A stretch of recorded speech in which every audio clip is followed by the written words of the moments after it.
Elasticity of demand. हमारे elasticity of demand में ये इंपॉर्टेंट है कि हमने इलास्टिसिटी ऑफ डिमांड तो समझ ली, कैसे कि उसमें हाई इलास्टिक होता है, लेस इलास्टिक होता है, यूनिटरी इलास्टिक होता है, ये तो हमने समझ लिया।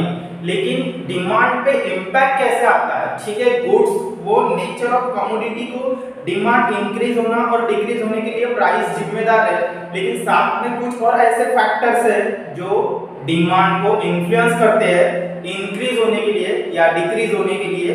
उसकी इलास्टिसिटी को आज समझते हैं, इलास्टिसिटी या इन इलास्टिसिटी या कभी-कभी हाई इलास्टिसिटी भी आपको देखने को मिलती है कुछ गुड्स में, कुछ सर्विसेज में।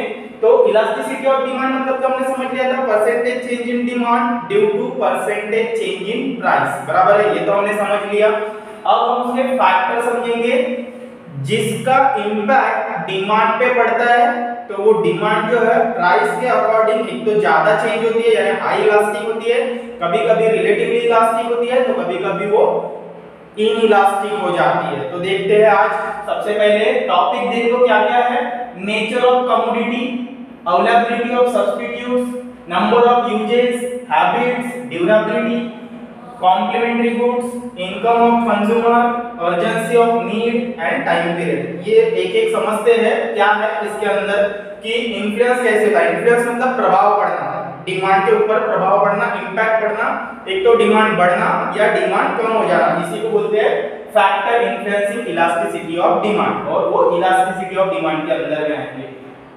तो नेचर ऑफ कमोडिटी, कमोडिटी की जो कैटेगरी है वो 3 पार्ट में डिवाइड की गई है, ठीक है, जैसे कि necessity goods, comfort goods and luxurious goods. Necessity goods यानी क्या होता है, जो हमारे लिए अति आवश्यक होती है, जिसकी डिमांड हम स्किप नहीं कर सकते due to change in price. Price भले उसकी ज्यादा हो जाए या कम हो जाए, वो डिमांड हमें करनी होती है उन गुड्स की, जैसे वाटर हो गया, फूड हो गया, ग्रोसरी हो गई, क्लोथ्स हो गए, ये सब क्या है, नेसेसिटी गुड्स है। तो इनकी डिमांड हमें करनी पड़ती है, यानी इस नेसेसिटी गुड्स अगर है, नेचर ऑफ कमोडिटी का जब नेसेसिटी गुड्स कैटेगरी में आती है तो उसकी डिमांड इन इलास्टिक रहेगी, ध्यान रखना। इन इलास्टिक कब होती है, जब प्राइस में इंक्रीज और डिक्रीज होने से डिमांड पे कुछ भी इफेक्ट नहीं पड़ता, तो उसे हम नेसेसिटी गुड्स बोलते हैं। कंफर्टेबल गुड्स यानी जैसे वॉशिंग मशीन, फ्रीज हो गया, एलसीडी हो गया, मोबाइल फोन्स हो गए, ये सारे क्या आते हैं, कंफर्टेबल गुड्स, जिसकी डिमांड हम पोस्टपोन भी कर सकते हैं due to change in price. मान लो अगर कंफर्टेबल गुड्स के प्राइस बढ़ गए, वॉशिंग मशीन की प्राइस अगर बढ़ जाती है, हम बोलेंगे भैया अभी नहीं खरीदेंगे इसको, बाद में भी खरीद सकते हैं क्योंकि अभी महंगा है। तो कस्टमर क्या करेगा, कंज्यूमर क्या करेगा, वेट करेगा प्राइस कम होने का। यानी कि कंफर्टेबल गुड्स की जो डिमांड है वो कैसे रहेगी, इलास्टिक। इलास्टिक का मतलब इंक्रीज भी हो सकती है, डिक्रीज भी हो सकती है। अब इंक्रीज कब होगी और डिक्रीज कब होंगी, तो ये लॉ ऑफ डिमांड में आपको बताया था कि डिमांड और प्राइस में कौन सी रिलेशनशिप है, inverse relationship between price and demand. यानी प्राइस अगर बढ़ती है तो डिमांड कम हो जाएगी और वाइस वर्सा, यानी कंफर्टेबल गुड्स क्या है, इलास्टिक डिमांड है। लग्जरियस गुड्स, लग्जरियस गुड्स का मतलब होता है जो बेटर स्टैंडर्ड ऑफ लिविंग की, हाई स्टेटस की गुड्स होती है, जो रिच पर्सनों की डिमांड होती है, वो लग्जरियस गुड्स के लिए होती है। जैसे लैम्बोर्गिनी मल्टी स्पेशलिस्ट कार है, मल्टी स्पेशलिस्ट हॉस्पिटल की सर्विसेज है, और होटल्स है बड़े बड़े, या फिर आप बड़ी गाड़ी खरीदते हो, आईफोन खरीदते हैं, गोल्ड खरीदते हैं, डायमंड खरीदते हैं, तो ये क्या है, आलीशान गुड्स है, लग्जरियस गुड्स है। इसकी प्राइस अगर कम हो जाती है तो जो रिच पर्सन है, जो बेटर इनकम वाले ग्रुप के पर्सन है, वो इसकी डिमांड ज्यादा करते हैं। हर कोई चाहता है कि उसके पास लग्जरियस गुड्स हो, तो जैसे इसके प्राइस कम हो जाते हैं इसकी डिमांड बढ़ जाती है। यानी लग्जरियस गुड्स की डिमांड जो है वो हाई इलास्टिक होती है, ध्यान में रखना। नेसेसिटी गुड्स की डिमांड कैसे रहेगी, इन इलास्टिक। कंफर्टेबल गुड्स की डिमांड कैसे रहेगी, इलास्टिक। और लग्जरियस गुड्स की डिमांड कैसे रहेगी, हाई इलास्टिक। यानी प्राइस कम हो गई तो उसकी डिमांड डेफिनेटली बढ़ेगी। अवेलेबिलिटी ऑफ सब्स्टिट्यूट, सब्स्टिट्यूट्स का मतलब होता है ऑप्शंस होना, जैसे शुगर केन जूस और लेमन जूस। टी और कॉफी, उसके बाद कोको कोला या पेप्सी। तो ये अगर सब्स्टिट्यूट है तो इसमें क्या हो जाता है, एक की प्राइस अगर बढ़ती है तो दूसरे की डिमांड हम करते हैं। चॉइस होती है हमारे पास शर्ट और टी शर्ट, ये भी सब्स्टिट्यूट है एक दूसरे के लिए। तो अगर हमारे शर्ट्स महंगे आ रहे हैं तो हम बोलेंगे टी शर्ट पहन लेंगे, अगर चाय की प्राइसेस बढ़ रही है तो हम कॉफी की डिमांड करेंगे। तो ये सब्स्टिट्यूट अगर है कमोडिटी को तो उसकी डिमांड कैसी रहेगी, इलास्टिक, यानी प्राइस बढ़ती है तो उसकी डिमांड कम हो जाएगी और दूसरे सब्स्टिट्यूट की डिमांड बढ़ जाएगी। यानी सब्स्टिट्यूट अवेलेबल है तो डिमांड कैसी रहेगी, इलास्टिक। मान लो अगर सब्स्टिट्यूट अवेलेबल ना हो तो, अगर सब्स्टिट्यूट अवेलेबल नहीं है इसका मतलब डिमांड कैसी रहेगी, इनइलास्टिक। लाइक सॉल्ट, आप देखो सॉल्ट को फिलहाल सब्स्टिट्यूट कुछ भी नहीं है, यानी सॉल्ट की प्राइसेस बढ़ जाए या कम हो जाए उसकी डिमांड हमें करनी पड़ती है। यानी सॉल्ट अगर हम लेते हैं तो उसकी डिमांड क्या रहेगी, इनइलास्टिक। इसका मतलब क्लियर हो गया, अगर सब्स्टिट्यूट अवेलेबल है, सब्स्टिट्यूट अवेलेबल है तो डिमांड कैसी रहेगी, इलास्टिक। अगर सब्स्टिट्यूट अवेलेबल नहीं है तो डिमांड कैसी रहेगी, इनइलास्टिक। नंबर ऑफ यूजेस, आपने देखा डिमांड में दो प्रकार के गुड्स होते हैं, एक होते हैं मल्टीपर्पज यूज और होते हैं कुछ सिंगल यूज गुड्स। तो जैसे सिंगल यूज गुड्स है तो उसकी डिमांड कैसी रहेगी, इनइलास्टिक। बट अगर मल्टीपर्पज यूज है, जैसे मिल्क हो गया, इलेक्ट्रिसिटी हो गई, उसके बाद मोबाइल्स हो गए, लैपटॉप हो गया, इसके मल्टीपर्पज यूजेस है ना, एक से ज्यादा यूजेस है तो इसकी डिमांड कैसी रहेगी, इलास्टिक। अगर इसकी प्राइसेस चेंज हो जाती है तो इसकी डिमांड डेफिनेटली बढ़ जाएगी, यानी प्राइस अगर कम हो जाती है तो डिमांड बढ़ेगी।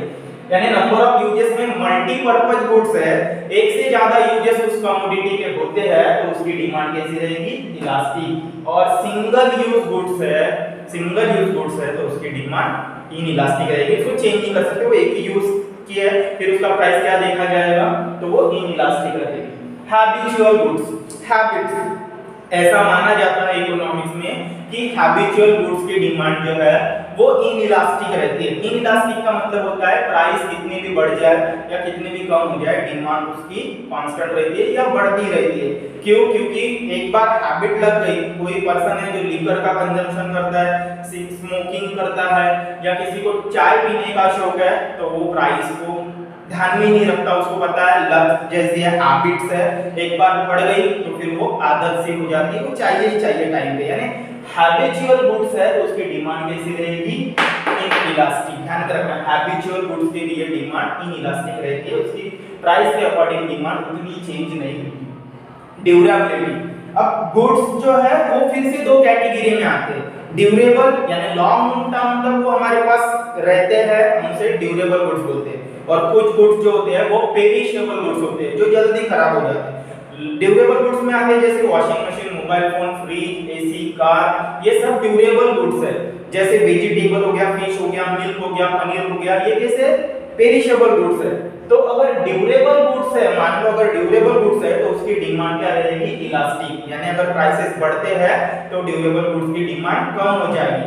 पेरिशेबल गुड्स है तो वो तो भाई बेचना भी है और खरीदना भी है सामने वाले को, यानी वो क्या रहेगी, इनइलास्टिक, क्योंकि जल्दी खराब होते हैं, बहुत सस्ते भी मिल रहे तो हम वो ज्यादा क्वांटिटी में खरीद के नहीं रखते, यानी वो क्या रहेगी, डिमांड इनइलास्टिक किसकी, पेरिशेबल गुड्स की। और ड्यूरेबल गुड्स है तो इलास्टिक रहेगी।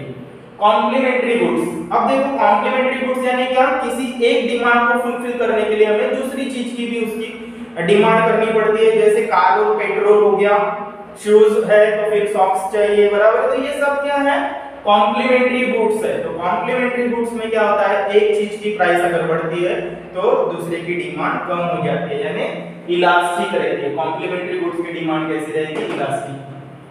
इनकम ऑफ कंज्यूमर, या ये भी बहुत मैटर करता है, अगर आपकी कंटिन्यूअस इनकम इंक्रीज हो रही है, बढ़ रही है तो आपकी डिमांड कैसी रहेगी, इलास्टिक रहेगी। अगर आपकी इनकम बहुत कम है, फिक्स है, तो आप डिमांड बहुत ज्यादा वैरी नहीं करते, आपकी डिमांड पहले तो आप नेसेसिटी गुड्स पे ही फोकस करते हैं, जरूरत की चीजें खरीदे, यानी आपकी डिमांड क्या रहती है, इनइलास्टिक। अगर आपकी इनकम फिक्स है, कम है, तो अगर आपकी इनकम हर महीने बढ़ रही है, आप बहुत ज्यादा पैसा कमा रहे हैं, तो आपकी डिमांड कैसी रहेगी, इलास्टिक। तो इनकम ऑफ कंज्यूमर, जो ज्यादा रिच क्लास वाले होते हैं उनकी डिमांड इलास्टिक रहती है, पुअर क्लास वालों की डिमांड जो है वो इनइलास्टिक रहती है। अर्जेंसी ऑफ नीड, अब आप ये भी देखेंगे कि मेडिसिन वगैरह अर्जेंट होते हैं, चाहिए ही चाहिए। ऑक्सीजन लग रहा है आपको या कोई ब्लड चाहिए तो आप वो अर्जेंसी होती है, उस टाइम पे आपको वो चीज चाहिए ही चाहिए, यानी उसकी डिमांड कैसी रहेगी, इनइलास्टिक। यानी अगर जिसकी डिमांड हम पोस्टपोन कर सकते हैं, आराम से हमें चाहिए, अभी फिलहाल कोई जरूरत नहीं है, तो उसकी डिमांड कैसी रहेगी, इलास्टिक। अगर हमें वो डिमांड पोस्टपोन नहीं करनी है, बहुत ही अर्जेंट रिक्वायर्ड है, इमरजेंसी गुड्स के लिए जो डिमांड है वो इनइलास्टिक होती है, भले उसकी प्राइस इंक्रीज हो जाए या डिक्रीज हो जाए, डिमांड रिमेन अनचेंज।